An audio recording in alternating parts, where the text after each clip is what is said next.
Bom dia a todos. Hoje começamos esse primeiro seminário internacional, o Futuro do Estado Brasileiro, o Ativismo Judicial em Debate, que acontece nos dias 23 e 24 de agosto de 2024, aqui na Academia Brasileira de Filosofia, no Rio de Janeiro. É uma realização do Instituto Arrecife e conta com o fomento da Fundação de Apoio à Pesquisa do Estado do Rio de Janeiro, a FAPERJ, órgão vinculado à Secretaria de Estado de Ciência, Tecnologia e Inovação do Estado do Rio de Janeiro. Esse seminário reunirá importantes especialistas nacionais, presentes no Rio,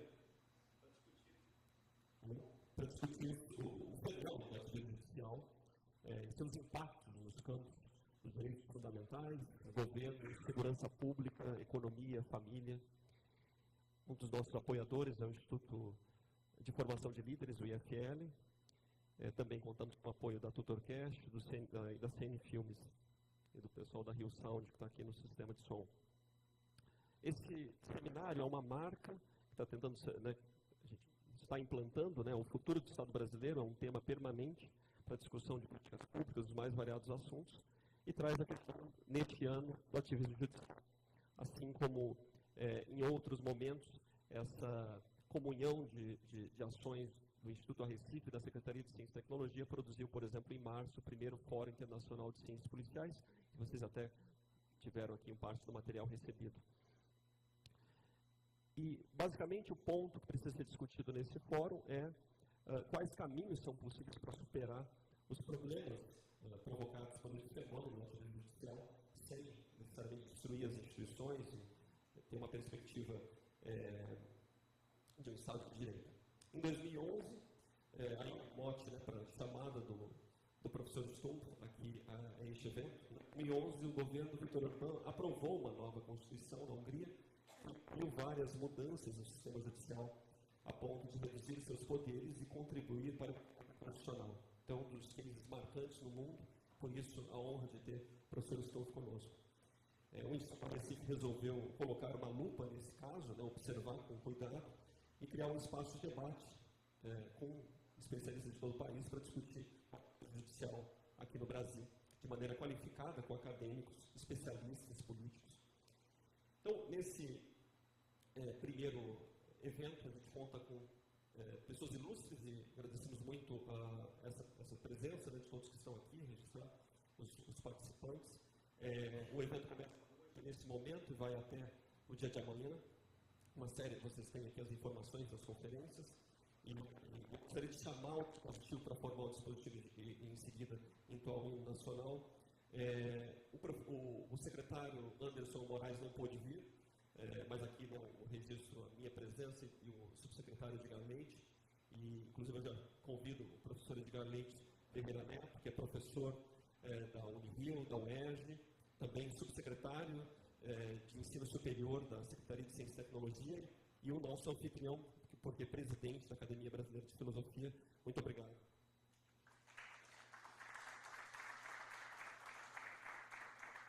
Gostaria de convidar o convite em ordem,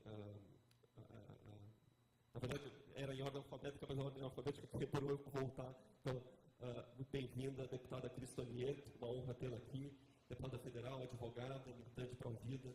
Por favor.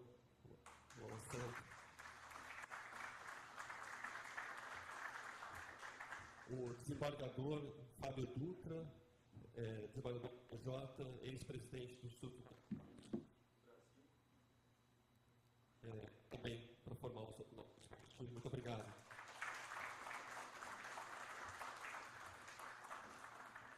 E o deputado federal, pelo Distrito Federal dos Republicanos, professor Paulo Fernando, também advogado, militante pró-vida. E o presidente, meu colega, meu amigo do Instituto Arrecife, Eduardo Alencar. Eduardo está por aqui.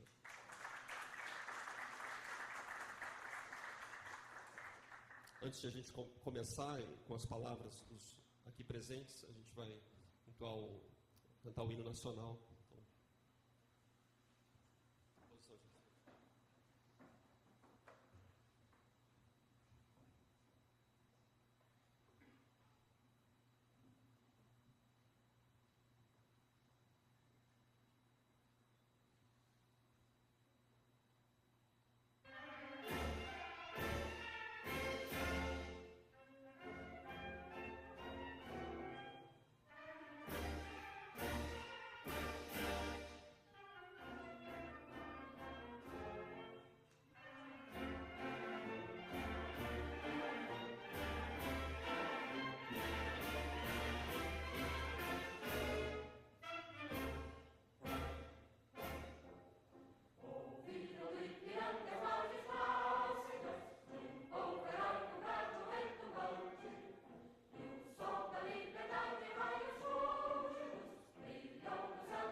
todos, podem se sentar. Já vou em seguida passar a palavra. Só reiterar o agradecimento e a importância do fomento, do apoio da Secretaria de Tecnologia, pela presença da comunicação, do pessoal também de apoio que está aqui, da FAITEC, orientando-os, e é muito importante, depois, acho que isso vai ser reiterado também um pouco pelo Edgar, é muito importante esse apoio, esse olhar sobre um tema tão necessário, né, a partir do governo do Estado do Rio de Janeiro, e aqui também o Instituto Arrecife. Proponho, enfim, acho que talvez a deputada quer começar, deputada, ou quer esperar. O Eduardo, faz uma abertura, então. O Eduardo começa e depois vai passando. Eu vou sair das coisas. Pronto. Tá ligado, né? Bom dia a todos. Eu queria cumprimentar os colegas aqui na mesa, o professor Edgar, em nome do qual eu cumprimento todos os demais participantes aqui. É essencial a presença de vocês aqui para compor esse evento. O Instituto Recife foi criado há 2 anos, então é uma criança engatinhando em termos de think tank, em termos de contribuição para o pensamento, para a ciência e para a política nacional, por assim dizer. Só que a gente já está conseguindo fazer algum barulho e isso é bom, né? A ideia do Instituto, quando a gente criou, a missão dele é um Brasil forte, seguro, próspero e fiel aos seus valores e à sua história.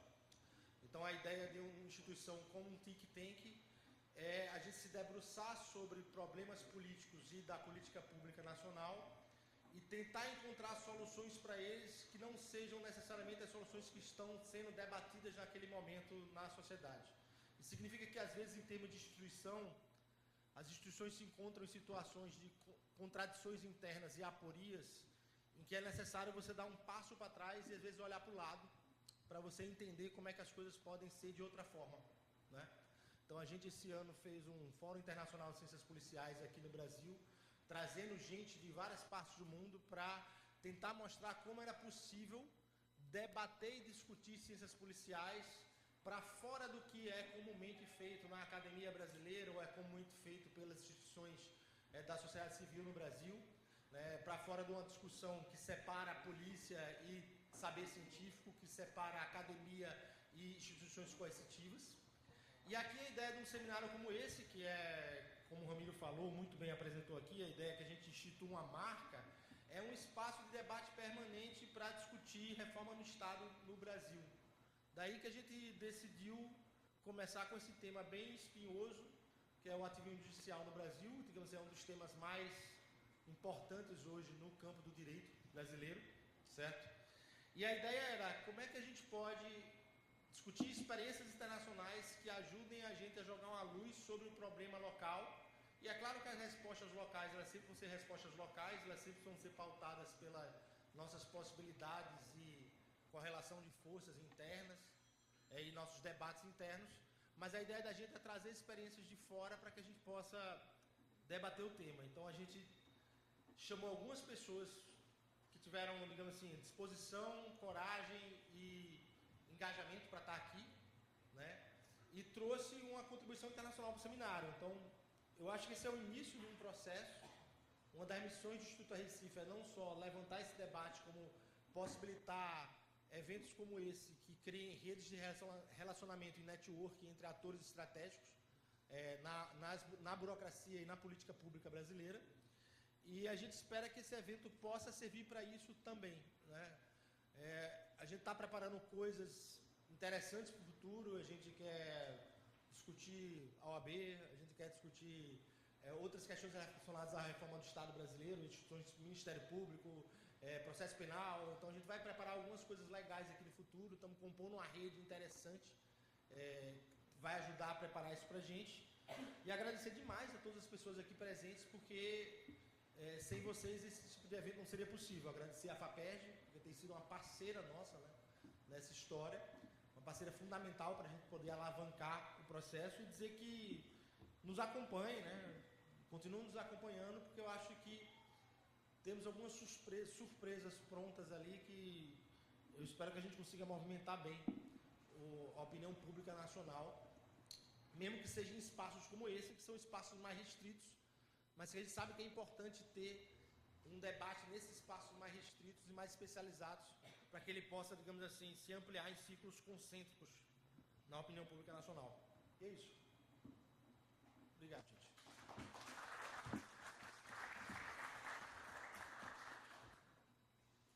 Acho que passar na ordem, né? Na mesa da Cris? Tá. Parado. Muito bom dia a todos. Primeiro quero cumprimentar esta seleta mesa, doutor Edgar, Eduardo, deputado Paulo Fernando, doutor grande desembargador, doutor Fábio Dutra, em nome de quem também cumprimento todas as autoridades presentes. Quero cumprimentar a todos que estão aqui nesse momento prestigiando este evento que reputo de máxima importância, sobretudo na atual conjuntura que estamos vivendo. E falo isso porque estamos, a partir desse evento, pensando no Brasil. Pensando não só na estrutura, nas raízes, mas a problemática que nós temos. E eu não tenho a menor dúvida que uma das maiores problemáticas da configuração institucional do Brasil hoje, do Estado brasileiro, se chama justamente o ativismo judicial. Eu diria até que é a hipertrofia do Supremo Tribunal Federal enquanto órgão de controle de constitucionalidade. E falo isso porque a gente percebe, não raras vezes, uma usurpação de competência. A gente percebe que, muitas vezes, um órgão que deveria ocupar-se justamente de, primeiro, ser equidistante e, obviamente, analisar o caso concreto, conforme as leis que já estão regentes no país, ou seja, vigentes no nosso país, mas o que nós percebemos muitas vezes é que há esse fenômeno do ativismo judicial enquanto fenômeno do qual, se um determinado poder, ele se arvora no direito de, muitas vezes, se miscuir em matérias que talvez não fosse da sua competência. Então, assumindo um protagonismo que não lhe cabe, assumindo uma postura deveras política, é bem verdade, e isso é a realidade do nosso Brasil hoje. E é por isso que acredito que um evento dessa magnitude, até parabenizando os organizadores, os parceiros, os agentes envolvidos, realmente é fundamental para que a gente possa pensar não só em estratégias, pensar nessa reforma sobre a qual foi falada aqui há pouco, mas também que a gente possa olhar o problema e fazer o verdadeiro diagnóstico dele. Entender quais são as raízes desse problema. Quando a gente pensa, bem brevemente falando, em ativismo judicial, e aí eu vou falar como parlamentar, enquanto parlamentar que sou representante legítima da população brasileira, e nós temos aí, por exemplo, uma Constituição Federal que deixa registrado que existe soberania popular, ou deveria existir, né, esse respeito à soberania popular. Então, os representantes legítimos da sociedade que lá estão no Congresso Nacional, por exemplo, que compõem o parlamento, eles devem realmente, né, fazer valer essa soberania popular. Portanto, a vontade majoritária da população brasileira. Só que, muitas vezes, a gente percebe que determinadas matérias que seriam afetas ao parlamento, nesse processo de discussão, até porque ali está a arena de debate, o parlamento, ele realmente representa essa expressão da democracia, porque existe um ambiente plural, democrático, heterogêneo e que precisa ser respeitado. Muitas vezes, o assunto em si, ele é deslocado, ele é terceirizado para outras instâncias. E aí é que nasce o problema. Então, por exemplo, nós tivemos, bem rapidamente falando, casos concretos. A gente teve, em 2008, salvo engano, a ADI 3510, que simplesmente permitiu a destruição de embriões, né, ou seja, embriões humanos, justamente para permitir pesquisa em células-tronco embrionárias. Da mesma forma, a gente viu uma DPF 54 no ano de 2012, permitindo o aborto no caso de anencefalia, uma criança diagnosticada ali, ou então portadora, melhor dizendo, de anencefalia. E isso houve a institucionalização, eu posso dizer assim, do aborto eugênico no país. Também vimos, por exemplo, uma ADI 4277, que foi julgada procedente no âmbito da Suprema Corte, e ali houve uma interpretação extensiva da nossa Constituição Federal. Quando a gente lê o nosso artigo 226, é muito claro o que, por exemplo, se entende sobre casamento, sobre entidade familiar, e houve uma interpretação para além do texto constitucional, ou seja, fazendo da Constituição, com perdão da expressão, tábula rasa.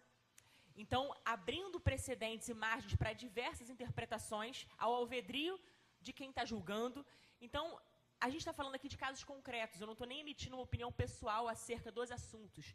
Estou falando apenas de casos concretos, julgados, que demonstraram essa invasão, essa usurpação de competência. Portanto, um parlamento que muitas vezes não é respeitado enquanto poder, sendo que nós temos uma Constituição Federal que no seu artigo 2º diz que, no caso, os poderes eles são independentes e harmônicos entre si. Mas o que eu costumo dizer, para haver independência e harmonia, ou seja, para que não haja perturbação nessa harmonia entre os poderes, executivo, legislativo e judiciário, precisa haver, então, respeito mútuo. E muitas vezes isso acaba sendo turbado. Então, hoje, o cenário, a conjuntura, não só política do Brasil, mas a realidade que nós temos é uma realidade de ativismo. Ativismo judicial, a gente fala muito, na verdade, sobre ativismo judicial, pensando numa postura, talvez, política de determinados julgadores. Mas a gente também sabe que, muitas vezes, esse ativismo judicial ele é provocado pelo próprio parlamento. Quando determinados partidos políticos acabam perdendo no debate democrático do parlamento e se socorrem por esse subterfúgio, chamado ativismo judicial, fazem valer aquilo que realmente a população não deseja. Ou seja, eles provocam a Suprema Corte, muitas vezes, e aí eles conseguem, muitas vezes, uma determinada decisão que é na contramão, ou seja, a contrário senso daquilo que o próprio parlamento decidiu. E é isso que a gente está vendo no nosso Brasil hoje. Eu acho que um dos maiores riscos que também estamos correndo, e aí pegando um pouco desse gancho de direitos fundamentais, é justamente a questão do aborto. Quando a gente olha um partido político como o PSOL, ajuizando uma DPF 442 perante a Suprema Corte, com a intenção de descriminalizar o aborto até 12 semanas de gestação, isso é a clareza do que é o fenômeno do que eles provocam do ativismo judicial. Porque eles estão terceirizando o locus de debate para a Suprema Corte, sendo que esse assunto ele não existe mora legislativa. Não existe inércia no parlamento quanto a esse assunto. Eu fiz questão de catalogar recentemente, são mais de 600 proposições legislativas, seja contra, seja a favor, mas enfim, são mais de 600 proposições legislativas que versam sobre o tema aborto. Então, quer dizer, não existe inércia no legislativo quanto a esse tema. Esse assunto está sendo discutido diversas vezes desde 1949, salvo o melhor juízo. Então, quer dizer, como é que pode um determinado partido político que não aceita a derrota no debate, eles vão lá para a Suprema Corte com essa intenção de terceirizar esse foco de debate. E é isso que a gente fala do fenômeno do ativismo judicial. Querem tentar impor não só uma condição, mas até mesmo nesse atropelo do próprio parlamento, eles querem tentar usurpar a nossa competência. E aqui, como disse, e repito, trata-se de um partido político que também provoca. Então, não é só o fenômeno do ativismo judicial em si, também é o fenômeno da judicialização da política.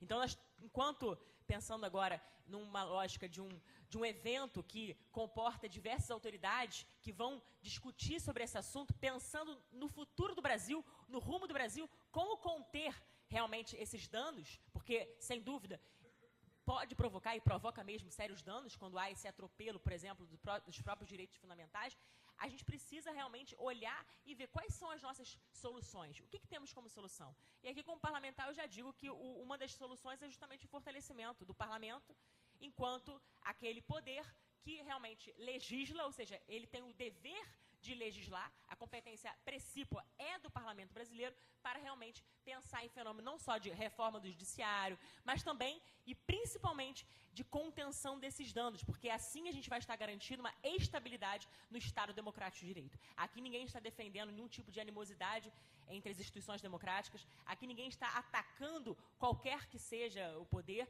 aqui estamos apenas olhando a realidade, quais são as nossas mazelas, quais são os problemas que nós temos do ponto de vista institucional, inclusive, e como nós podemos, então, combater esse problema para buscar verdadeiramente solução.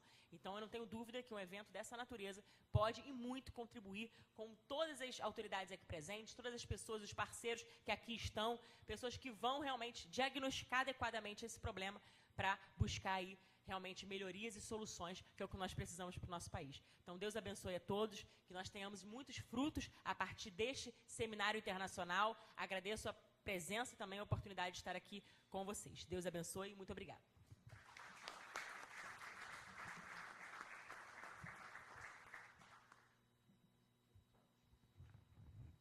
Bom dia. Bom dia? Isso. queria cumprimentar minha colega de parlamento, o deputado Cristo Neto, em nome de quem eu cumprimento as demais autoridades, e dizer que é uma alegria fazer parte do Seminário Internacional e dizer que nós, piauienses, estamos aqui. A prova é que o seminário realmente é internacional, eu e o professor Alexandre. Quando eu entrei aqui, eu me lembrei dos tempos que estive no seminário, em Anápolis, e certa ocasião, Monsenhor Dolling, que era alemão, professor, disse na aula, né, qual era a disciplina mais importante, se era a matemática, a história ou a filosofia. E aí, dizia ele, que se algum seminarista achasse que fosse a matemática ou a história, deveria sair do seminário. Então, eu, como amante da história, tive que sair. De tal sorte que eu comecei, aos 17 anos, na Assembleia Nacional Constituinte, como office boy. Estou lá há 37 anos, ou seja, office boy é deputado federal. E tive a honra, a alegria, a satisfação de ter sido office boy da saudosa deputada Sandra Cavalcante. E ao pegar o Uber, vim para cá hoje, passou por ali no centro, e aí eu vi ali uma escola municipal, Tia Ciata, nada contra o samba. E depois passei por ali e vi também a escola municipal Júlia Kubitschek, mãe do presidente Juscelino, que hoje, inclusive, celebra a morte dele. E fiquei meditando que a cidade do Rio de Janeiro não tem nenhuma homenagem à professora Sandra Cavalcante, né? Ilustre professora, constituinte, e também tinha um bom gosto de ser botafoguense. Não é verdade? O senhor também? Muito bem. De tal maneira que eu pretendo, na minha exposição, trazer esse contexto histórico como testemunho ocular de quem ali trabalhava na esquecida Comissão de Sistematização da Constituinte, presidida pelo jurista, senador aqui do Rio de Janeiro, Afonso Arinos. E ali, junto com Antônio Carlos Conde Reis, Jarbas Passarinho e outros, né, construir o texto, né, base da nossa Constituição. E trazer à baila como aquilo foi construído, ou seja, não se foi votado artigo por artigo, artigo 1º, artigo, não. Foi votado por blocos. O presidente Ulisses Guimarães tinha um desejo que o texto promulgado o fosse antes de completar 2 anos da eleição de 86, ou seja, ele queria que fosse antes de novembro, e como as coisas foram atropeladas, principalmente nos últimos 2 meses da votação. Então, é esse olhar, né, não como filósofo, não como matemático, né, como testemunha ocular da história, que eu gostaria, então, de compartilhar com os senhores.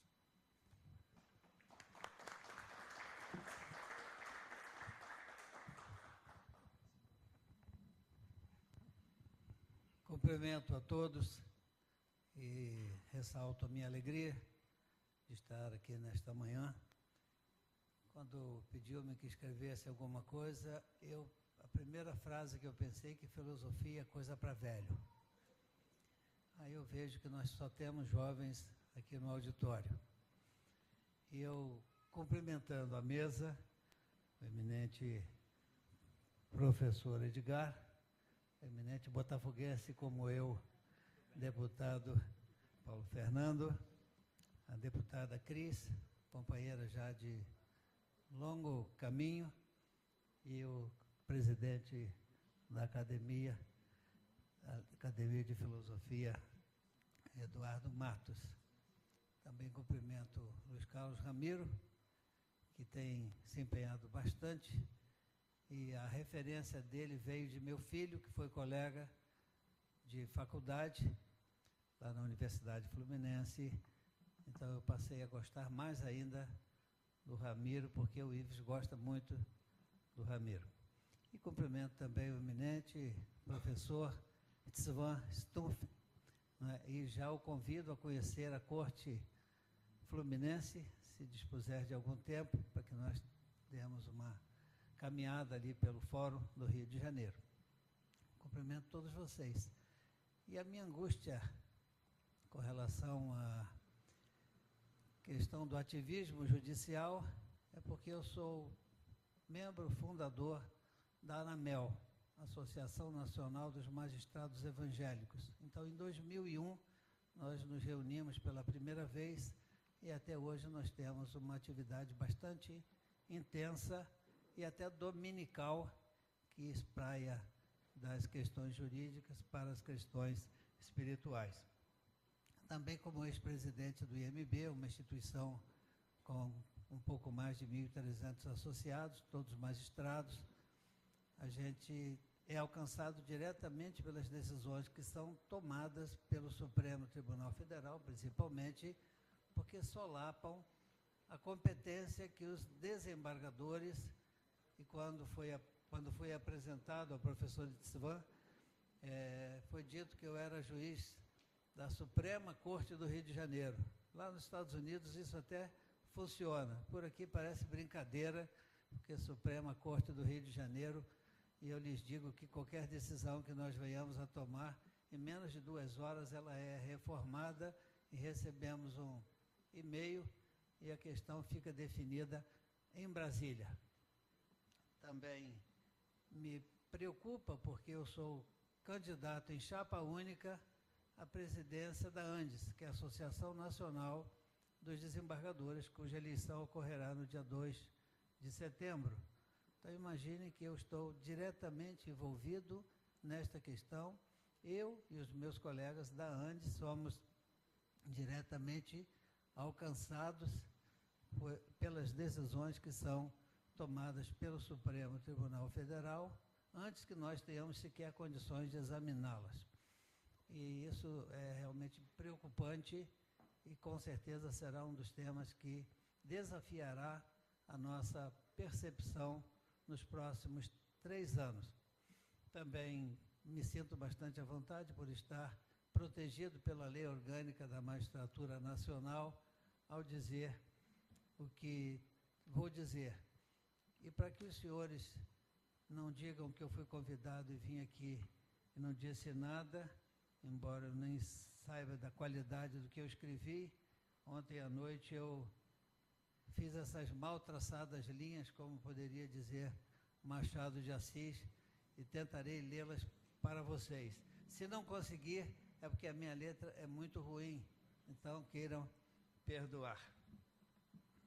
Vivemos tempos sombrios, vivemos dias difíceis. Indubitavelmente que dentro do contexto dos últimos 60 anos, nunca houve uma polarização tão acentuada e nítida como nos dias atuais. E isso parece ser bom, pois o Brasil, que inegavelmente é um país socialista, quer queiramos ou não, desperta e reage contra um modelo único que tem exposto as fragilidades que nos últimos anos afligem a sociedade, empobrecida intelectual, financeira e moralmente. O analfabetismo funcional graça entre nós e tem sido proposta a simplificação da linguagem jurídica. De agora em diante, quando o advogado quiser comunicar ao senhor Manuel da padaria que a sua ação foi julgada improcedente, ele apenas ouvirá do seu advogado: perdeu, mané.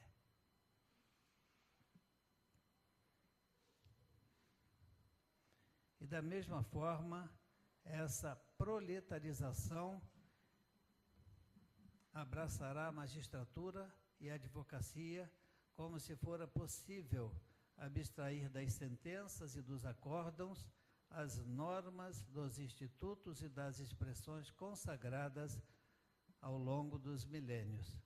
E Paulo Freire, feliz da vida ou da morte, do seu túmulo estará aplaudindo os 30 anos de governo de esquerda e o sucesso do seu plano de oprimir o oprimido, que não obteve autonomia e necessita dos programas sociais e bolsas que têm duração efêmera e limitada.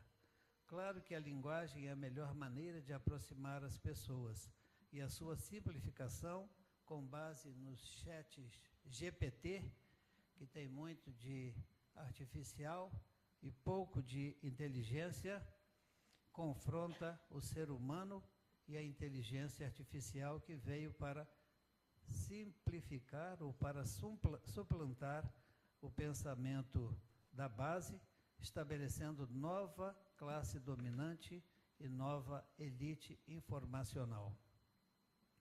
E algumas instituições se agigantam, enquanto outras se recolhem, deixando de exercer seu papel institucional e constitucional. Alguns poderes agem como pigmeus, enquanto outros são leviatãs, que assombram e amedrontam. Quem poderá nos defender? Se as instituições não possuem envergadura moral ou força decisória para defender o seu espaço, estando fragilizadas por N motivos, como teremos o check and balance para evitar que a política invada a justiça ou vice-versa? Hoje, vemos decisões que nos chocam, pois fogem da regra do sistema jurídico acusatório. Processos que deveriam estar no juízo de primeiro grau são julgados em única e última instância pelo STF, que concentrou em si mesmo as figuras de vítima, julgador e investigador. Como compreender determinadas decisões se não lembramos que a formação de um tribunal se faz a partir do grupo que está no poder? Ideológica e fisiologicamente, temos os julgados que, ao atingirem uma substancial maioria, não precisa ser coerente com suas decisões, bastando decidir para o futuro sem olhar para o passado. Como compreender uma expressão: nós vencemos o bolsonarismo, dito por um ministro da mais alta corte do país em um congresso de estudantes? Como aceitar uma explicação de uma ministra que vai presidir a mais relevante corte eleitoral ao proferir seu voto em um rumoroso caso de censura? Ela que declarou a possibilidade de excepcionalmente aceitar essa situação. E outro que admitiu que o Supremo interferiu no processo decisório eleitoral, mas foi para o bem. Parece que estamos nos umbrais descritos por Dante Alighieri, onde há aquela expressão: daqui em diante, toda a esperança deve ser abandonada. Quem colocará o gonzo no pescoço do faro fino? Quem estará disposto a continuar os debates que poderão nos levar a uma reação para que as coisas voltem ao normal? Parece que essa é a nossa função.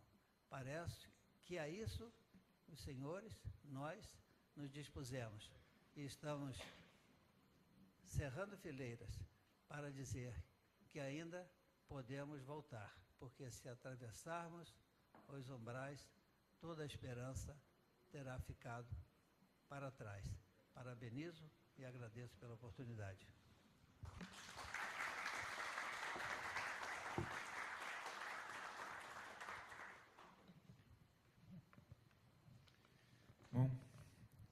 Bom dia a todos.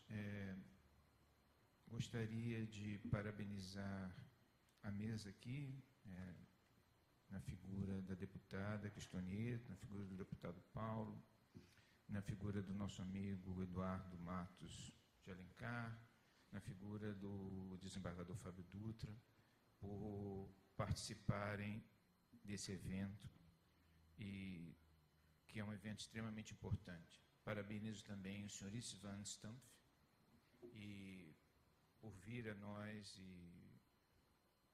e agradeço a sua presença aqui. Em nome da Academia Brasileira de Filosofia, é para nós uma grande honra recebê-los a todos para essa discussão extremamente importante.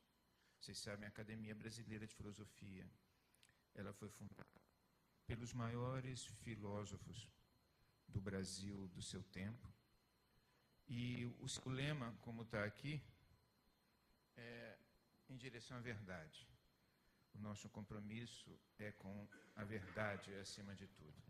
E, evidentemente, estando compromissado com a verdade, estamos compromissados também com a liberdade, porque só há liberdade quando se vivencia a verdade. E não com qualquer narrativa, como se diz hoje em dia, sobre o que vem a ser a realidade das coisas. Então, o compromisso da Academia Brasileira de Filosofia, desde os primórdios, foi o de uma forma muito intensa, se comprometer, foi se envolver com as discussões essenciais do Brasil no que diz respeito ao pensamento brasileiro, no que esse pensamento brasileiro busca a verdade. Então, eu tenho a impressão que esse evento do Instituto Arrecife, que nós, o futuro do Estado brasileiro, que nós, na Academia Brasileira de Filosofia, recebemos e promovemos, é um momento extremamente importante para que a nossa instituição, a Academia, possa contribuir para que a sociedade brasileira caminhe também na direção da verdade, né? E para nós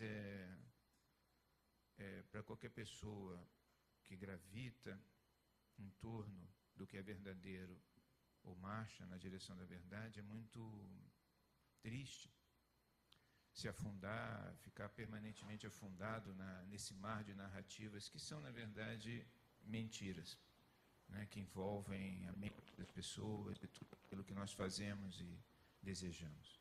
Então, eu parabenizo o Instituto Arrecife, parabenizo a todos aqui na mesa, parabenizo a todos aqui presentes, parabenizo os botafoguenses, em nome deles, todos os outros times aqui também presentes. E eu acredito que esses 2 dias serão importantes para ir nessa direção e, portanto, realizar num evento aquilo que é o objetivo maior da Academia. Então, parabéns a todos, mais uma vez, muitos parabéns, mas realmente, deputada e deputado, vocês estão aí na frente desse processo, e os desembargadores comprometidos também, e os intelectuais comprometidos aqui com o Eduardo também, e claro, o professor Ramiro, o professor Jorge, o Sávio, Maria Clara, todos aqueles que estão de alguma forma envolvidos com esse movimento de busca da verdade. Muito obrigado a todos, sejam bem-vindos ao evento e nos encontraremos aqui ao longo hoje e amanhã. Obrigado.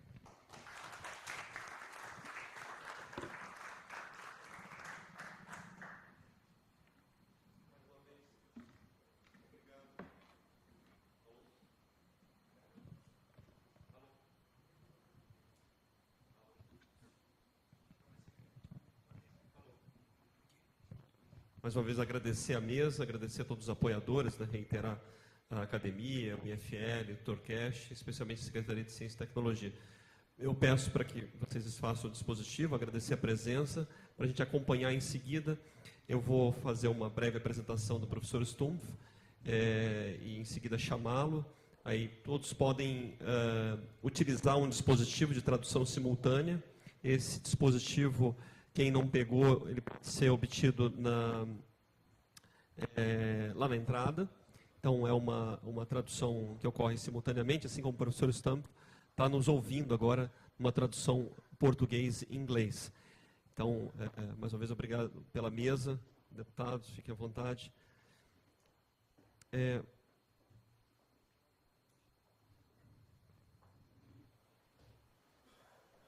Só achar.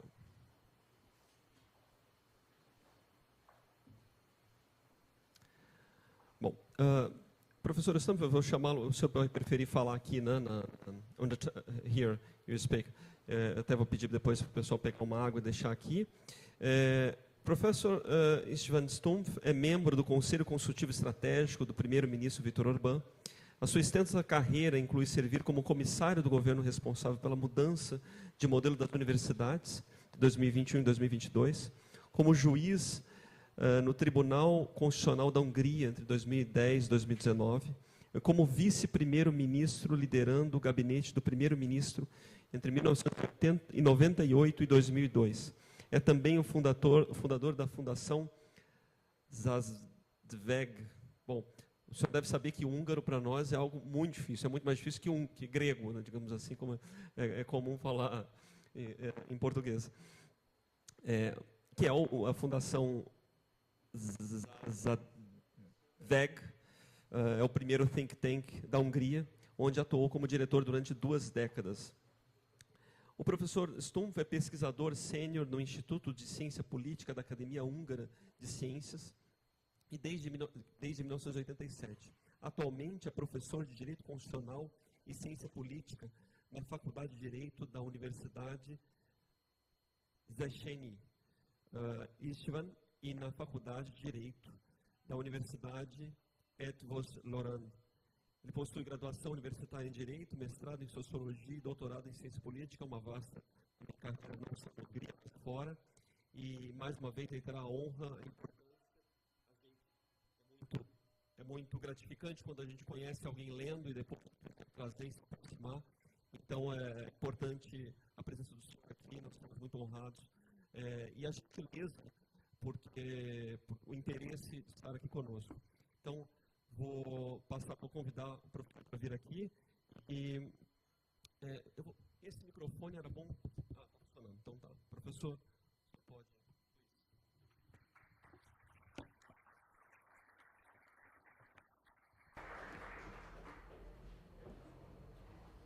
Good morning, ladies and gentlemen. Thank you very much for your invitation.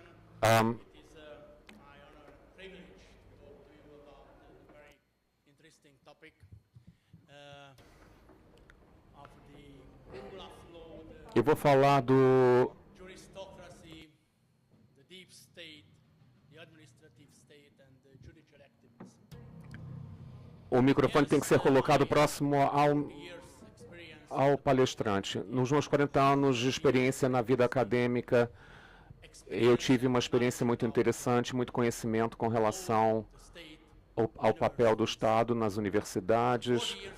40 anos atrás, eu era um jovem professor no regime comunista e que estabeleceu cursos de direito para estudantes de direito. Naquela época, eu era um professor jovem de Viktor Orbán, que atualmente é o primeiro-ministro da Hungria.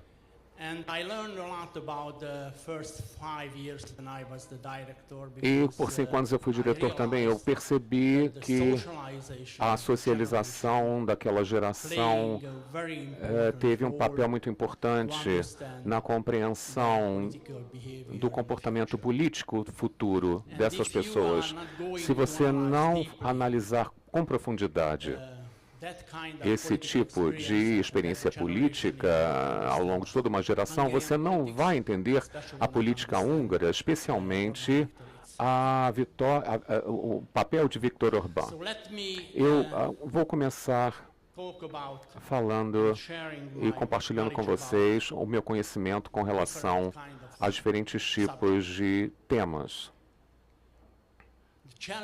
O desafio do Estado democrático de direito trata-se de uma relação muito complexa entre lei e a política,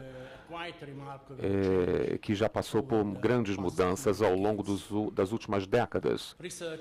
Há pesquisadores, comentaristas, professores, particularmente lidam com a politização do direito, como a deputada mencionou anteriormente, e a judicialização da política.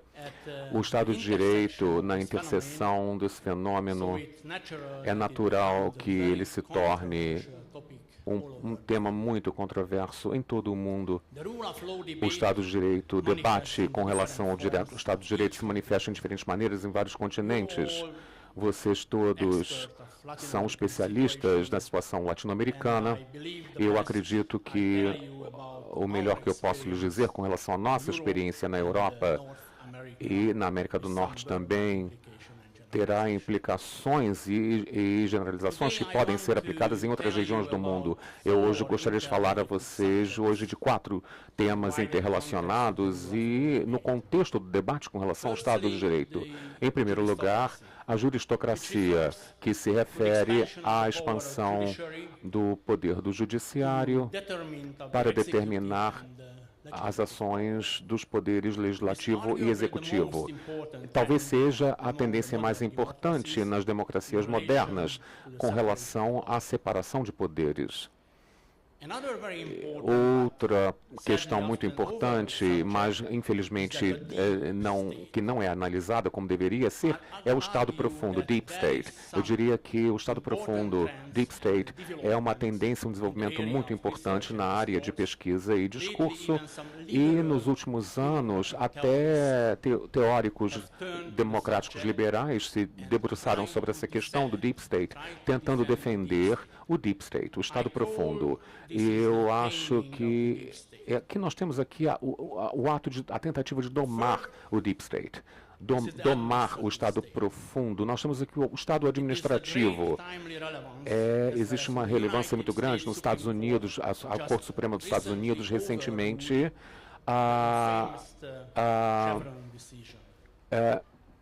reverteu a decisão Chevron.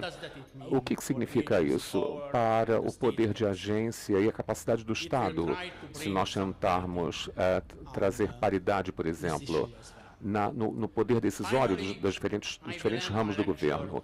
E eu vou terminar o meu a minha palestra com a questão da burocracia. A eurocracia, na verdade. A eurocracia se transformou na Europa numa democracia cada vez maior, uma burocracia que vive em Bruxelas, que é a capital, de fato, da União Europeia. Os últimos meses foram muito controversos, tivemos a eleição do Parlamento Europeu e realmente grandes mudanças de paradigma na política europeia. Existem tantas coisas que poderíamos debater, mas eu vou tentar manter curta a minha apresentação. Vamos começar vocês poderiam me ver um pouco d'água, por favor? Vamos começar pela primeira parte da palestra, como se vê na tela. Muito obrigado.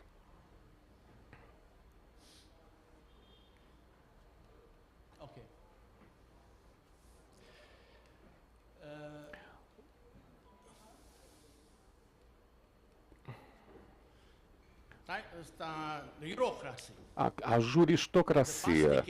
A última década, nós testemunhamos um paradigma, mudança de paradigma no conceito de constitucionalismo, desenvolvimentos europeus caracterizados pela revolução de direitos fundamentais. Todos conhecemos o fato de que as constituições catalogam os direitos fundamentais do indivíduo, e isso impõe os entraves constitucionais aos poderes do governo. O constitucionalismo legal é a abordagem onde o Judiciário da Corte Suprema, especificamente, tem o poder, se arvora o poder de aplicar os procedimentos legais. Na teoria, a revisão judiciária é essencial para a existência da Constituição, da democracia constitucional. Nós temos uma ênfase muito grande na proteção dos direitos fundamentais básicos, e foi justamente a teoria predominante ao longo dos últimos anos. Como resposta à dominância do constitucionalismo legal, a teoria de constitucionalismo político surgiu, e essa abordagem alternativa diz que essas constituições não estão nas constituições catalogadas, mas estão na competência dos políticos democraticamente eleitos. O constitucionalismo político diz que o legislador com seu mandato legislativo, é mais competente, tem um maior poder para lidar com as questões sociais do que os juízes, que talvez ignorem a opinião de minorias. A governança deveria ser retornada, devolvida a líderes eleitos e que têm a responsabilidade de tomar as decisões feitas por políticos ao invés das cortes. Um pouco de água, por favor. Havia pedido anteriormente. Ah, sim, está aqui. Havia esquecido. Muito obrigado.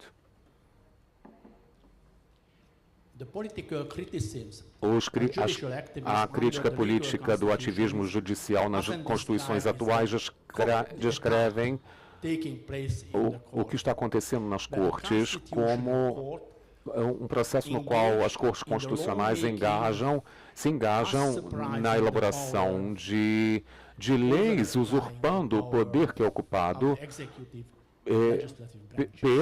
pelos ramos executivo e legislativo do governo.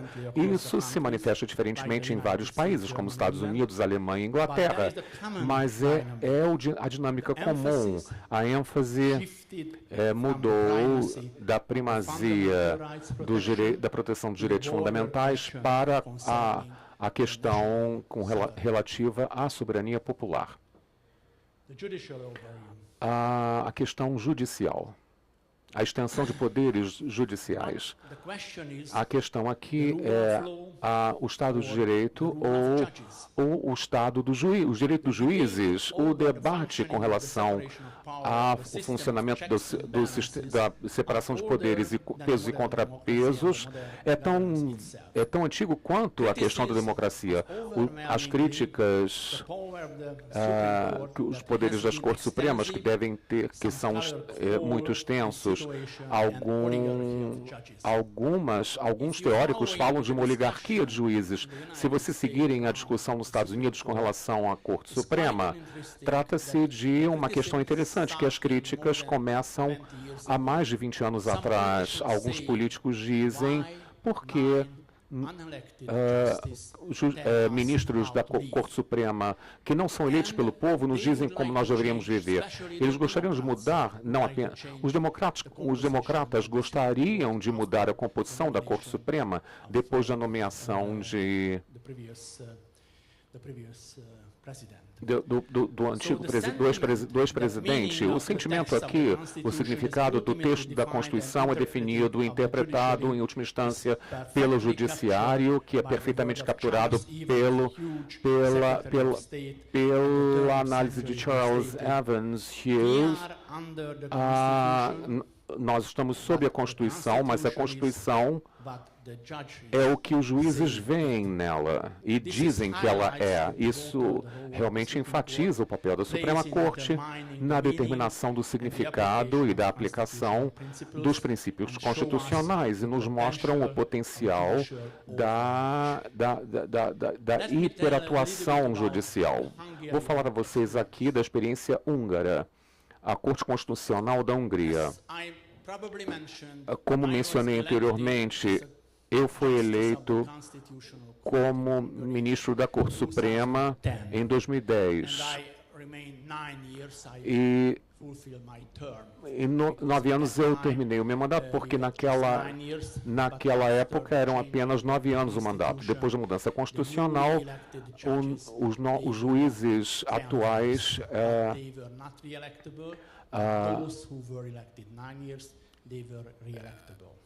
eles têm um mandato mais extenso, como se vê na Constituição aqui.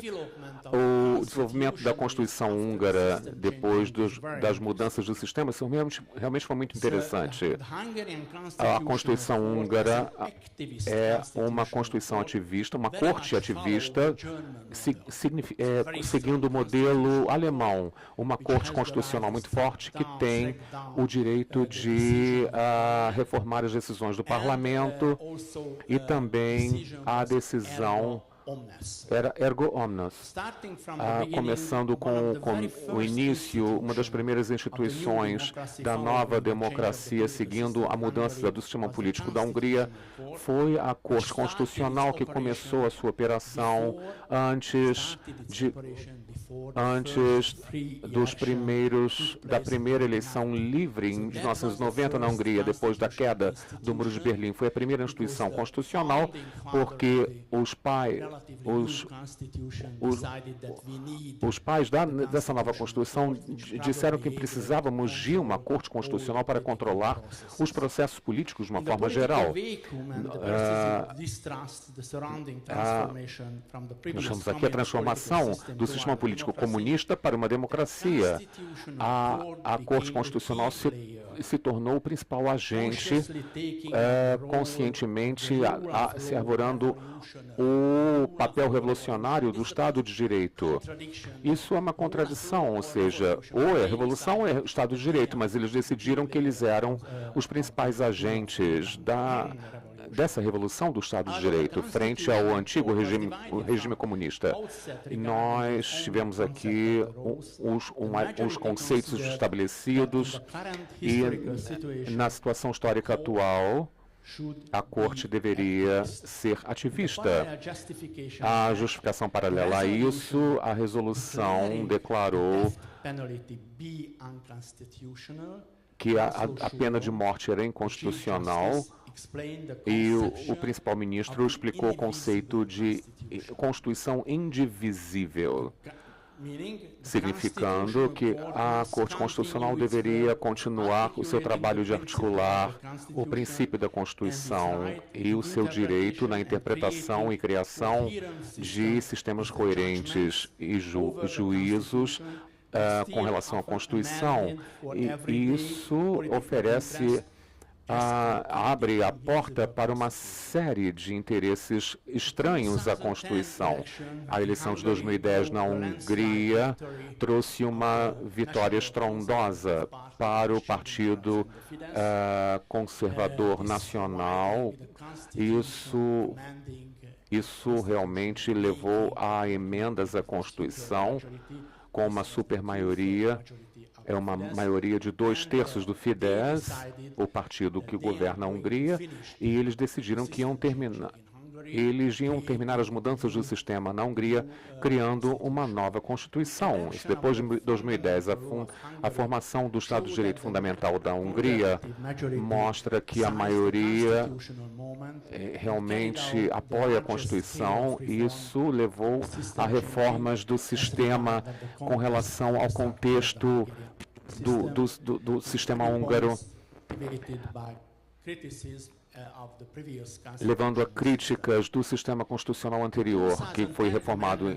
As emendas de 2010 da Lei Fundamental mostraram que o governo se arvorou o papel fundamental de selecionar os juízes, limitando o poder da Corte à revisão de casos com relação a questões econômicas. E houve, então, a eleição do presidente da Corte Constitucional. Isso foi feito pelo Parlamento. Isso aumentou o número de juízes de 11 para 15. Depois da eleição parlamentar de 2010, a intenção era simbolizar a ruptura com o sistema baseado no pacto da antiga elite. A nova geração política anunciou que ele precisa de realmente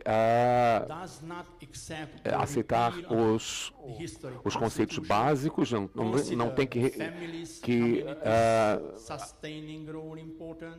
que realmente abandonar a antiga Constituição, e nós temos realmente, a ideia era reunificar a nação sem mudanças geográficas, mudanças de fronteira. O preâmbulo da lei fundamental expressava significava a ruptura da identidade da Constituição anterior que buscava neutralidade política.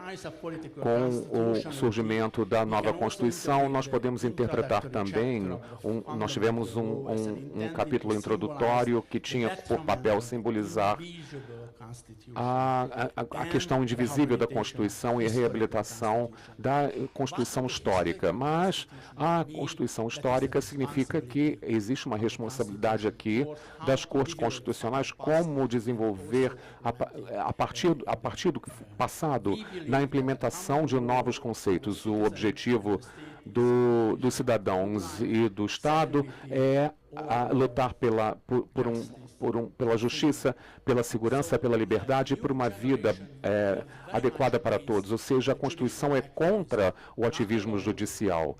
Não é permitido. Ou seja, a Corte não é capaz de ocupar essas áreas que pertencem ao Parlamento ou ao governo.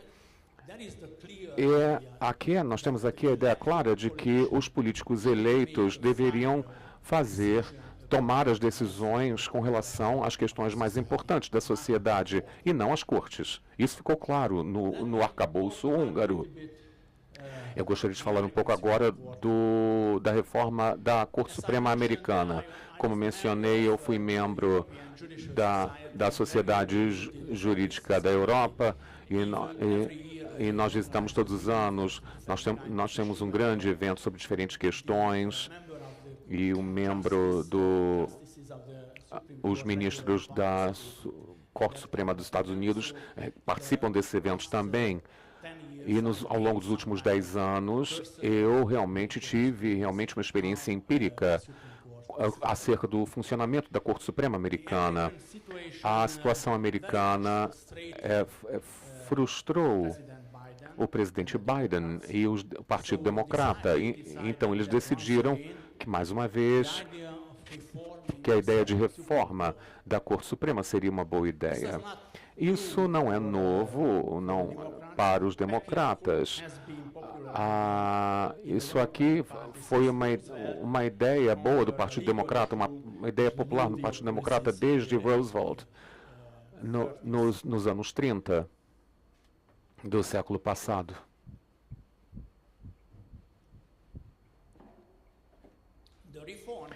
Os planos de reforma agora incluem também mandatos finitos para os ministros, que requer uma emenda à Constituição, que é uma tarefa dificílima, porque exige uma maioria de 2/3 do Senado e também da Câmara de Deputados e mais de 2/3 dos Estados-membros da Federação Americana. Foi um tema muito controverso. O plano aqui é justamente criar um código de ética para a Corte Suprema. O timing da nossa reforma diz muito a respeito dela própria. Esse presidente realmente, já sem muito poder, poderia realmente criar um legado para si próprio através da reforma da Corte Suprema. Ele não deveria esquecer que no ano de eleição os democratas realmente se preparam para uma reeleição e há a possibilidade de que o resultado da eleição seja decidido pela Corte Suprema. Os democratas têm muito poucas chances desse cenário, ou seja, mais um estímulo para a reforma antes da eleição poderia ser uma estratégia de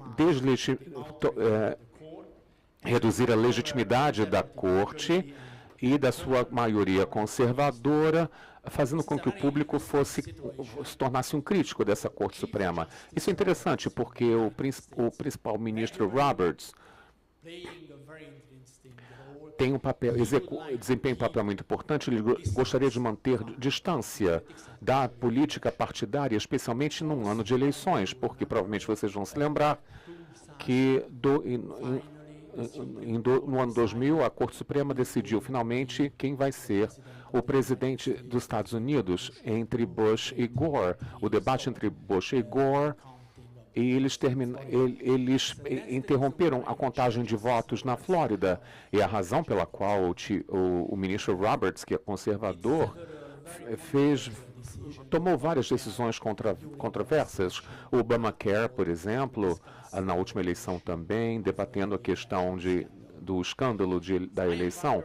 Ou seja, eu me pergunto o que vai acontecer nesse ano de eleições nos Estados Unidos, mas imagino que a Corte Suprema poderia ter um papel a desempenhar aqui na finalização dos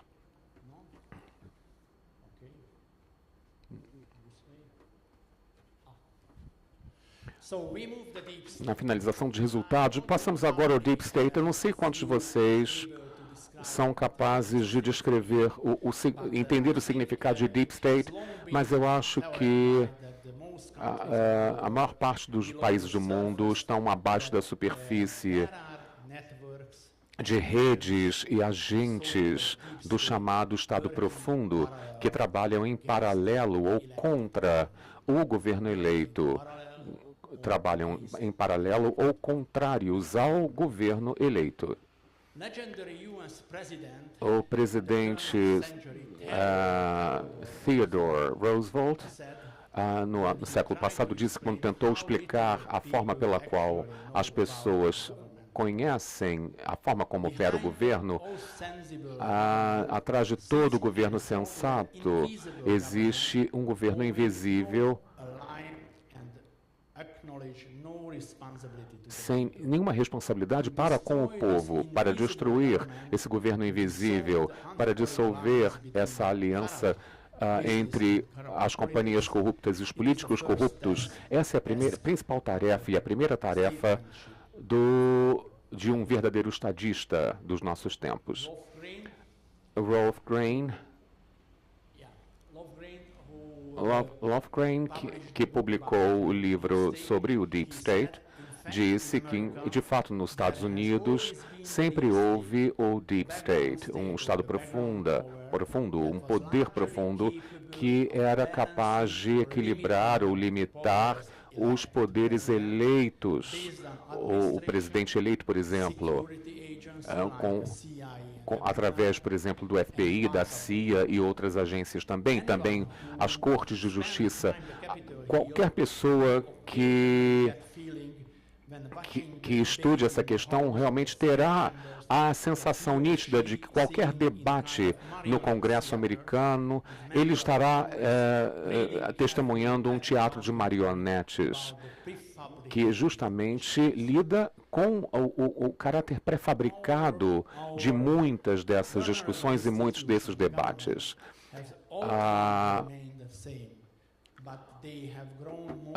As instituições cada vez mais se mostram resistentes à vontade popular e eles se auto-regulam e se auto-alimentam. E muitas vezes a visão da soberania popular é prejudicada. Esse governo de sombras, por exemplo, só pode ser entendido no contexto de certos sistemas políticos que estão se tornando cada vez mais mainstream. Nós alcançamos o ponto no qual até democracias liberais, teóricos democratas liberais apoiam a ideia de um Deep State. Eu acho isso o ato de domar o Deep State. Nós fomos da negação do Deep State a uma missão de apoiar e aceitar esse conceito de Deep State. Agora passamos ao Estado administrativo. O conceito de Estado administrativo. Trata-se aqui de uma questão muito controversa. Hoje nós vemos o aumento do interesse com relação ao Estado administrativo. Isso não é surpreendente, considerando que houve um desenvolvimento legal principal. A Corte Suprema Americana finalmente reverteu a decisão Chevron, que mudou somente a interpretação que os juízes haviam feito da lei. Isso foi descrito como um marco, uma decisão de marco pela Corte com grande magnitude sobre todo o sistema americano. Se Chevron for revertida, podemos realmente jogar todo o resto no lixo. Antes de analisar essa questão, vamos ver algum tipo de história e um contexto mais amplo do termo. Aqui nós temos um dos principais teóricos, David Balder, 1948, o livro sobre o Estado administrativo. É um livro clássico e uma dissertação escrita na Universidade de Yale, na qual ele estabelece que o Estado democrático é baseado em burocracias políticas e profissionais, e a sua eficiência não é a ideia principal da burocracia que governa, mas é o serviço do público, e não o serviço de si próprio. Ele contribui para a estrutura e a teoria da burocracia governamental como uma das funções principais da administração pública, da ciência política, escrito aqui no século XX. Esse livro realmente foi um marco. Aqui nós temos uma tensão entre a democracia e a burocracia, que obriga justamente os servidores públicos a proteger o princípio democrático. A administração pública realmente tem posições políticas que exigem muito mais do que a mera implementação de políticas. Os servidores públicos devem negociar eficiência exigidas pelo movimento de administração científica e o acesso público do governo por parte dos cidadãos. O governo não pode ser executado como se fosse uma empresa. A minha própria experiência como membro do gabinete do primeiro-ministro da Hungria e como vice do ministro Viktor Orbán, me diz que isso é um trabalho muito árduo para estabelecer esse equilíbrio entre os requisitos políticos que os políticos estão mandando para a administração pública e a administração pública, a lógica da administração pública, que é muito baseada na burocracia do tipo weberiano. Nós temos aqui realmente um corpo profissional. Isso é muito importante. Eu tendo a estabelecer um equilíbrio entre essas duas abordagens, mas é muito difícil fazer isso. E eu percebo que agora, ao redor do mundo, esse tipo de fenômeno que representa um processo de tomada de decisões de agentes, por exemplo. Quantas agências existem nos Estados Unidos, vocês sabem? Mais que 450 agências que funcionam nos Estados Unidos da América. E os pensadores políticos republicanos começaram a lutar contra essa política dominada por agências, porque eles estão tentando justamente ocupar o processo decisório, o processo de tomada de decisões, deixando pouco espaço para o presidente. E essa é a razão pela qual o presidente gostaria de retomar esse tipo de processo decisório. É muito interessante ver que existe um debate cada vez maior com relação ao Estado administrativo na Hungria. Eu não gostaria de começar a lidar com essas decisões de forma profissional, porque o Estado profundo e o Estado administrativo, Deep State, Administrative State, tinha muito a ver com teorias conspiratórias. Mas 2 meses atrás eu fui convidado pela Universidade Americana e eu falei sobre essa questão. Michael Grave, o professor jurista da Universidade George Mason, me convidou e ele disse que a implementação, o Estado administrativo implementado atualmente nos Estados Unidos, o poder feito por regras que estão fora do arcabouço jurídico, exercitados por pessoas que não são legisladores eleitos pela soberania popular. Este é o oposto da intenção dos pais da nação americana. As agências vão tentar a cuidar dos seus próprios interesses, ao invés de atuar no melhor interesse do país, da população americana. Do lado oposto, é muito interessante ver que a ministra da Corte Suprema Americana, Anna Kada, disse que as agências implementam a política ou a lei. Isso é sujeito o tema de democracia pelos cidadãos que são responsáveis, que são capazes de manter os agentes sob a sua responsabilidade. Esse é o papel do Estado administrativo. Isso é outro argumento em favor do Estado administrativo de Francis Fukuyama, o famoso cientista político muito controverso, disse que a história havia terminado com a queda do Muro de Berlim, mas escreveu vários livros e nos últimos 3 meses, ele começou a lidar com a questão do Estado administrativo de forma bastante profunda. Ele deu um nome de que na defesa do Estado profundo, falando da burocracia americana, Fukuyama diz que os benefícios e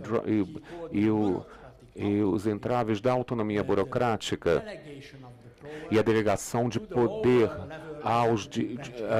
às agências de mais baixo nível do ramo executivo do governo e dando a eles o poder de tomar decisões sem que eles tenham realmente todo o conhecimento e os dados com relação a certas questões.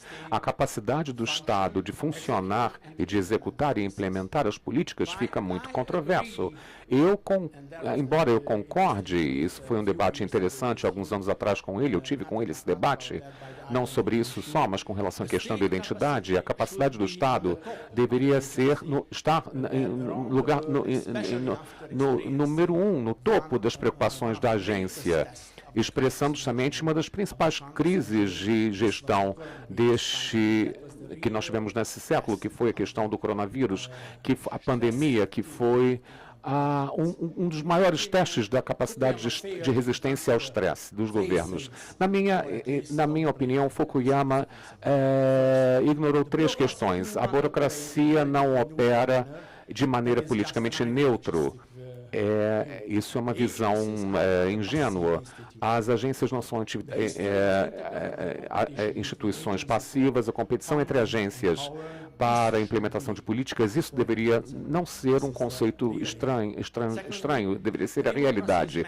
Segundo lugar, a democracia é lenta e confusa, mas a implicação a longo prazo de ignorá-la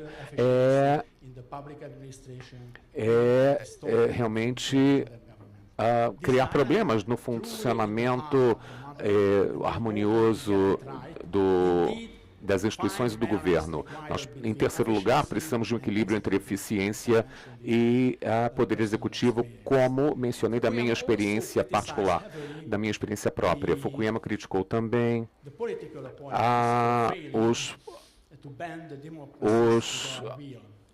as pessoas nomeadas, por exemplo, aqueles que encontram resistência administrativa não são bons justamente ao fazer o jogo dos burocratas. Eles não fazem isso bem. Trata-se aqui de um argumento muito bom. Em resumo, eu acho que todos os problemas do Estado administrativo não vão sumir simplesmente por causa do caso Chevron ter sido revertido. O fator judicial foi muito importante, mas não é o único mecanismo que leva à criação do Estado administrativo. Nós temos aqui a política de porta giratória entre agências, que persiste para determinar justamente a integridade do ramo executivo.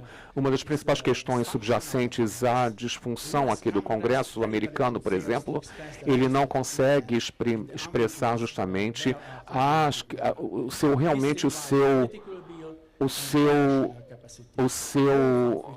sua missão principal. Parece realmente que eles não são capazes de realmente lidar com essa questão de forma eficiente. Agora vamos falar da defesa do Estado profundo. E aí eu vou finalizar que nós temos o Estado profundo e a eurocracia. Nós, 2 meses depois, tivemos eleições europeias muito contenciosas, como vocês talvez tenham ouvido falar. A capital da política europeia é Bruxelas. Houve uma mudança de paradigma para a direita, mas não suficiente para que houvesse mudanças realmente significativas. A política europeia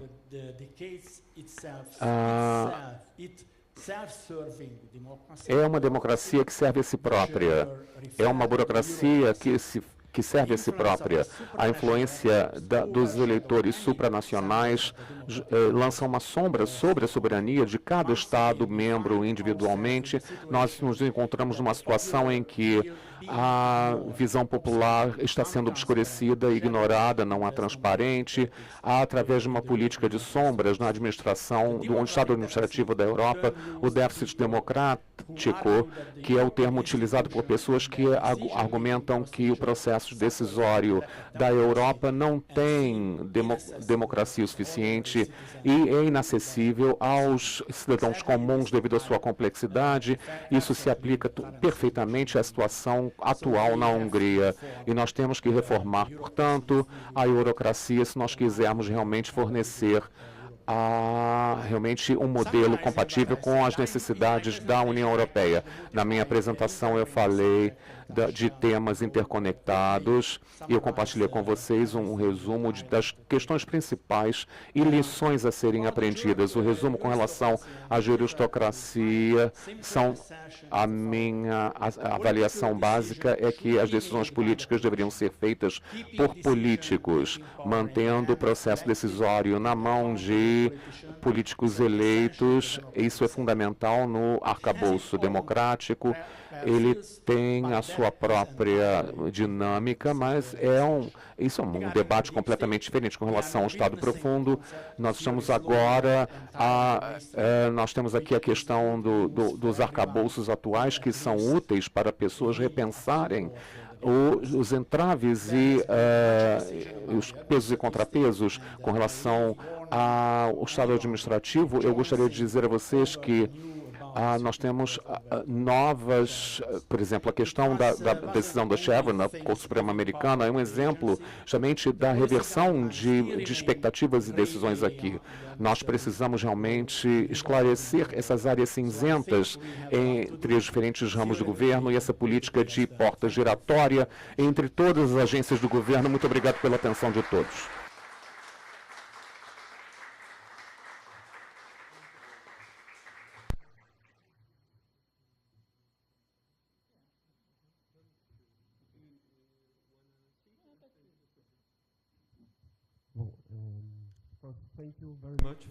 Muito obrigado pela sua apresentação. Acho que eu vou abrir. Vamos abrir para algumas perguntas. O professor está à disposição. Ele vai estar aqui também amanhã, durante esse dia e amanhã conosco. Professor will be here tomorrow. I'll accept his invitation. I don't know if Appellate Judge Fabio is here. We will take up your invitation to pay you a visit at the TJ. That will be wonderful. Thank you. We'll work out the details. Alguém tem alguma pergunta? Ok. Eu levo o microfone, pessoal. Levo para ele o microfone? Pode ser, Kleber? Então tá, vou levar o microfone. Daniel, depois se tiver mais alguém. Daniel Fernando. Daniel Oliveira. Oi, professor. Parabéns pela palestra. Muito obrigado. Meu nome é Daniel Oliveira. Sou procurador da Advocacia Geral da União, aqui do Brasil, né, desde 2003. Então, eu já passei por um bocado de governo e sou também doutor em Direito Constitucional. Sou professor desde 2004, universitário na Direito Constitucional. E a gente, de tudo que eu estudei, eu nunca tinha visto uma situação igual o Brasil enfrenta hoje. Assim, na República Velha Brasileira, no início de 1900, era comum esse conflito entre a Presidência da República e o Supremo Tribunal Federal, né, que era o Supremo Tribunal de Justiça. E geralmente a presidência levava melhor, geralmente não sempre, né? Eram generais, de fato, né, o presidente da República, mas nunca foi fechado o Supremo Tribunal Federal. E a justiça funcionava. E aí a minha pergunta, estou dando um histórico para poder fazer a pergunta. Como que vocês conseguiram fazer a mudança na Suprema Corte da Hungria? Porque imagino que seja, assim, não vivenciei, mas acredito que tenha sido muito mais difícil do que a gente está enfrentando hoje. Porque o Brasil, e aqui já vou adiantando, bastaria 1 ou 2 passos atrás para a gente voltar a um mínimo de normalidade, né? Na Hungria foi algo radical. Então, vocês viviam um tribunal no modelo e passaram para um modelo totalmente diferente. Então, assim, primeira pergunta, os obstáculos que vocês enfrentaram, e segunda pergunta, como que vocês conseguiram superar esses obstáculos? Do you want please. Yeah, I think it's very hard to compare the Brazilian situation and the Hungarian situation. You have a presidential system where the president has quite a substantial power. And in Hungary, the president has just... Na Hungria, o presidente tem uma posição cerimonial. No Brasil, vocês têm um sistema presidencialista muito forte. Existe um veto constitucional na Hungria. Se ele experimentar, por exemplo, a lei que foi aprovada pelo parlamento, se tiver algum problema constitucional, ele será capaz de enviar a lei para o presidente, para a Corte Constitucional, pedindo que seja declarada a inconstitucionalidade dessa lei. E ele vai defender essa ação. Se a Corte Constitucional aceitar, nós fizemos isso algumas vezes, essa lei não será capaz de ser implementada, voltará ao parlamento, e o parlamento tem que debater uma vez mais essa mesma lei. Se ele não for capaz de lidar com essa barreira constitucional, existe uma diferença aqui. O parlamento húngaro tem a questão da maioria de 2/3, que é a maioria constitucional. Esse tipo de governo que 4 vezes consecutivamente nós tivemos uma maioria de 2/3, uma maioria qualificada, que dá um poder muito grande. Ou seja, muitas vezes eu debato diferentes tipos de questões com o governo. Eu não gostaria de permitir, por exemplo, que fosse possível realmente a modificação da Constituição que o governo quiser, por exemplo, a questão de questões econômicas. Houve uma decisão muito interessante. O governo prometeu que eles vão aumentar a taxação sobre companhias socialistas, por exemplo. Eu não sei o termo em inglês, quando a pessoa sai da sua posição e ganha dinheiro em outros lugares, um dinheiro que não está associado ao seu negócio. Eles decidiram que 90% desse tipo de dinheiro extra, por exemplo, será taxado. Mas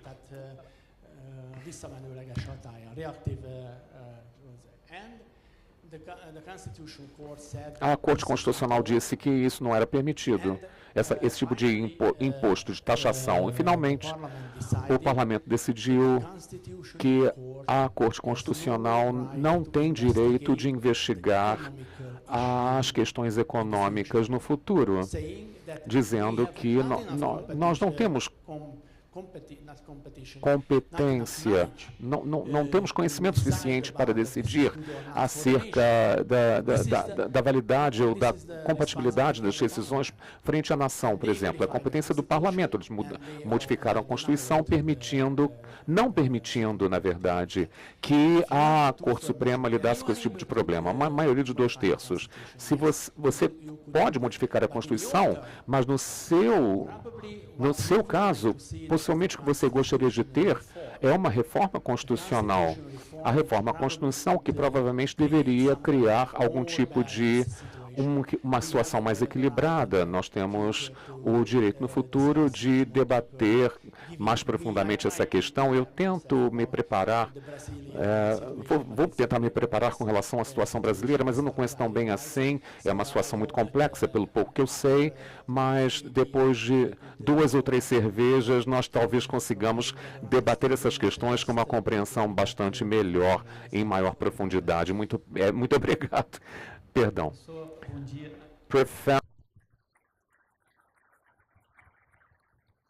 Bom dia, professor. Eu sou Fernando Ferreira, sou advogado aqui do Instituto Recife, trabalho com o professor Luiz Ramiro, o professor Eduardo. Parabéns pela fala, obrigado pela presença do senhor aqui. E a pergunta que eu queria fazer era sobre o Estado administrativo.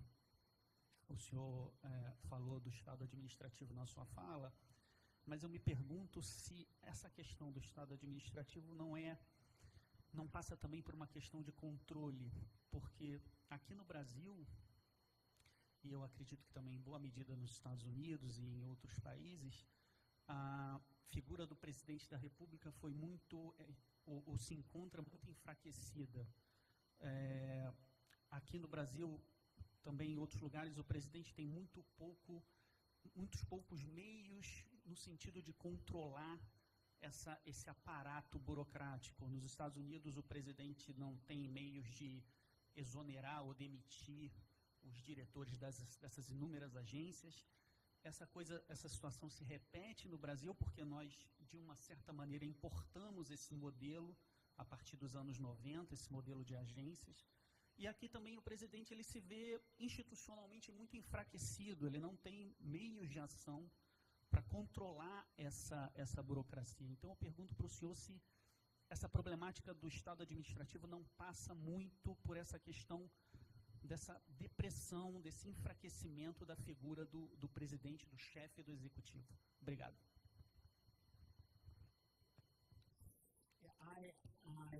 Sim, eu percebo que o problema está ficando cada vez mais importante do que era antes, e eu percebo também que nos Estados Unidos, provavelmente vocês já ouviram falar da projeto 2025 da Fundação Heritage, que tenta preparar a uma revolução aqui pública e descreve a luta contra o Estado administrativo.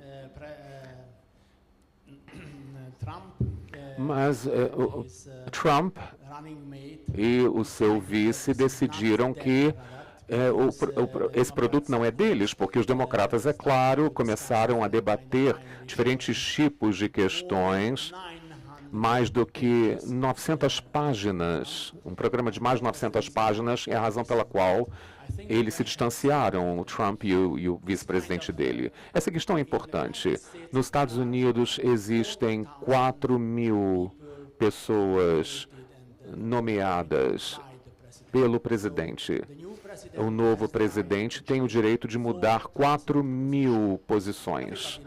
Todos sabem que as pessoas que são nomeadas, as nomeações políticas, por exemplo, eles têm que sair quando o presidente muda, mas 2,3 milhões de servidores públicos trabalham nessas agências. E houve pesquisa com relação a isso que mostra que mais do que 80% desses servidores públicos apoiam o Partido Democrata. E a administração Trump, o primeiro governo Trump, percebeu que eles tinham uma ideia do que eles gostariam de fazer como presidente, mas esse tipo de servidor público não quer implementar as decisões e a razão pela qual ele gostaria de reduzir o número desses servidores públicos, dando mais liberdade às pessoas. Ou seja, se você não está seguindo a ordem dos políticos principais, você não deveria necessariamente trabalhar nessa agência. Na Hungria, temos uma situação muito mais simples. Temos apenas 4 agências. A ideia da agência foi totalmente diferente. E eu não vou explicar isso a vocês aqui. Na Europa, esse tipo de contratação, de terceirização do Poder Executivo para diferentes tipos de empresas e organizações civis é uma excelente maneira de como limitar o poder dos políticos eleitos. Isso acontece em Bruxelas, que é a capital da União Europeia, por assim dizer. Eu imagino que aqui no Brasil também as agências estejam cooperando com círculos empresariais também, fornecendo algum tipo de poder ilegítimo, tomando decisões sem legitimação. Isso é uma contradição muito importante. E o presidente eleito e os políticos eleitos não têm poder suficiente para limitar esse tipo de atividade. Então, aqui, isso exige algum tipo de regulamentação e uma nova forma de pensar do ponto de vista político. Não sei se tem mais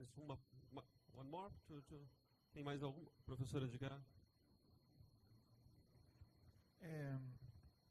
Aqui no Brasil, chamado Raimundo Faoro, que tratou da questão de algo parecido a um deep state, como uma forma de um estamento burocrático, que na opinião dele, no caso do Brasil, tem uma longa duração e se reproduz de uma forma endógena, sobrevivendo a todo tipo de alteração política, se adaptando a essas alterações políticas, mas preservando seus interesses continuamente. Em algum momento, aparentemente, esse estamento, ou esse grupo, esse deep state, como o senhor observou muito bem, passa a ter ideias próprias, quer dizer, os seus líderes, né? Sobre os seus líderes desse estamento manipulados ideologicamente, passam a ter ideias próprias de como o Estado deve se organizar e a sociedade também. O que eu te pergunto é qual o efeito das novas mídias e da internet nesse processo? Porque me parece que a crítica geral ao Deep State hoje tem muito a ver com a emergência das redes sociais e das formas de contato diretos entre as pessoas. Como se houver esse processo, e se esse processo, como se houver isso, e se esse processo, na sua opinião, ele tem a capacidade de realmente alterar a forma como o Estado é conduzido por essa estrutura, ou se isso é apenas pode gerar uma modificação estrutural nisso, ou se é apenas uma modificação circunstancial. Quer dizer, qual é o impacto real dessas mídias alternativas e da internet no processo político contemporâneo?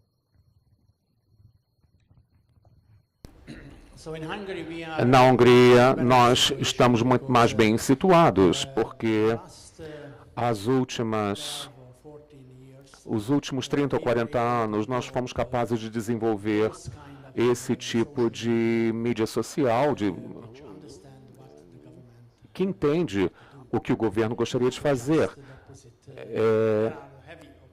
Existem mídias também apoiadas por agências estrangeiras e outras entidades, mas esta situação é muito melhor na Hungria, porque nós tentamos socializar a nova geração com relação aos ativistas de mídias sociais, por exemplo, obtendo informações com relação ao que o governo quer fazer, mas eu percebo que nas outras áreas as mídias sociais ocupam e são a propriedade de bilionários e pessoas muito poderosas que representam o governo de sombras, por exemplo. Eles tomam decisões, não no parlamento, mas fora do parlamento. E eles têm um canal direto com as redes sociais e as mídias, por exemplo, que criam uma estrutura apoiada e suportada por elas próprias. Então, sim, o Estado profundo, o Deep State, não apenas, estamos falando apenas dos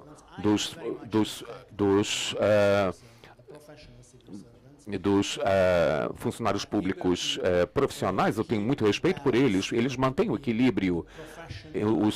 entre os requisitos profissionais e também a nova estratégia política. Eu gostaria de mencionar apenas uma questão, que quando nós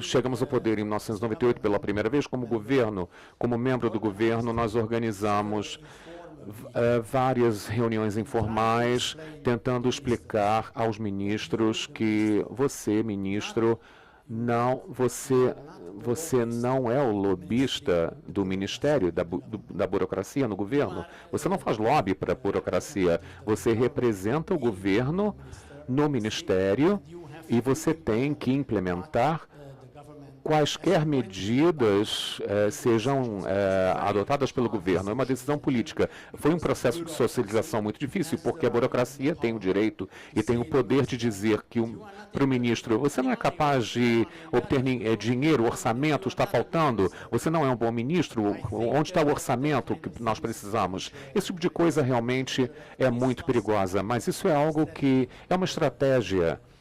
É um desafio realmente que nós tivemos que superar logo no início do nosso governo. Muito obrigado.